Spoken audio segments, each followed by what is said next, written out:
Tractor ट्रॉलीचा hook तुटल्यानं trolley मोटरसायकलवर आदळून झालेल्या अपघातात आनंदा सोपान गणपते व विकास आनंदा गणपते या पिता पुत्राचा मृत्यू झालेला आहे। संपूर्ण बातमी पाहूयात त्याआधी तुम्ही HPN मराठी न्यूज चॅनलला सबस्क्राईब केलं नसेल तर नक्की सबस्क्राईब करा आणि बेल आयकॉनवर क्लिक करून नोटिफिकेशन्स मिळवा, जेणेकरून आमचे अपडेट्स लवकरात लवकर तुमच्यापर्यंत पोहोचतील। तर ही घटना गुरुवारी रात्री 10:30च्या सुमारास घडलेली आहे। डेक्कन चौक परिसरात ही घटना घडली आहे। याबाबतची नोंद शिवाजीनगर पोलीस ठाण्यात झालेली आहे। अपघातानंतर काही काळ वाहतूक ठप्प झाली होती।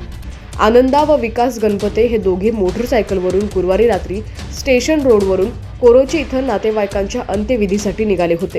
डेक्कन चौक परिसरात ते आले असता साखर कारखान्याकडून इचलकरंजीकडे मोकळी ट्रॅक्टर ट्रॉली येत होती। त्यावेळी अचानकपणे ट्रॉलीला जोडणारा हुक निघाला आणि पाठीमागील ट्रॉली रस्त्याच्या दुसऱ्या बाजूने निघालेल्या गणपते पिता पुत्रांच्या मोटरसायकलवर आदळली। त्यामध्ये दोघंही गाडीसह रस्त्यावर कोसळले। त्यामध्ये विकास यांच्या डोक्याला गंभीर दुखापत झाल्यानं त्यांचा जागीच मृत्यू झाला, तर आनंदा गणपते गंभीर जखमी झाले। त्यांना तातडीनं इंदिरा गांधी सामान्य रुग्णालयात दाखल करण्यात आलं, परंतु प्रकृती गंभीर बनल्यानं त्यांना CPRला हलवण्यात आलं। तिथं उपचार सुरू असताना त्यांचा मृत्यू झाला। आनंदा गणपते यंत्रमाग कामगार इथं तर विकास गणपते यांचा वाहनांच्या स्पेअर पार्ट विक्रीचा व्यवसाय होता। या अपघाताची वर्दी आशिष दिगंबर डोगरे यांनी दिलेली आहे। विकास याच्या मागे आई, भाऊ, बहीण, पत्नी, मुलगा व मुलगी असा परिवार आहे।